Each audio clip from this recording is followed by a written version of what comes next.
My name is Jason Kloss. I've lived in the county for about 8 years now. I've been swimming since I was a kid. I think really just being around water, even in my younger years, and then my grandfather doing his swim across Lake Huron when he was 50. So he decided that he'd be the oldest person to swim across Lake Huron. Just hearing the stories about it as I grew up and being around him, knowing that he had done it was very inspirational. And then, yeah, when I was 23, decided that was the year that I was gonna start training for it. And that was just one of those things that I could do. I could figure out a plan, how am I gonna execute it, and it wasn't something that anybody could tell me I couldn't do. You know, everybody always asks the question, have you done it before? You'd say no, and then they have doubts. It's very hard sometimes for people to conceptualize something that they could never see themselves doing, that somebody else could do it. So I just started swimming for my own mental health.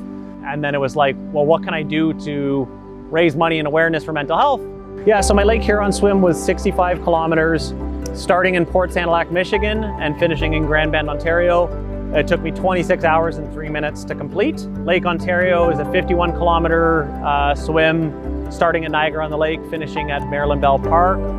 I knew this time around there was something different about this swim.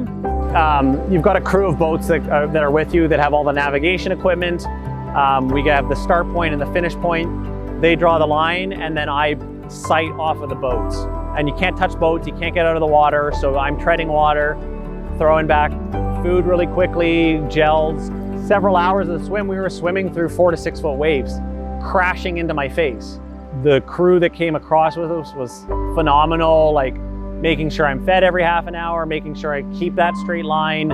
It's pretty cool to see a random group of people come together for a single cause, recognizing, I guess, my growth as a person to know when it's time to quit. In the moment when I pulled myself out of the water or made the decision to pull myself out of the water, I was extremely disappointed. But hindsight, like when you look back at it after the fact, we raised almost $58,000 for CAMH, which again was one of the objectives of the goal. I think what drew us to Paris specifically is the river, the trails, being in a small town. Like I grew up in rural Ontario. This was just a nice way to have like all of the necessities that we wanted in a small community.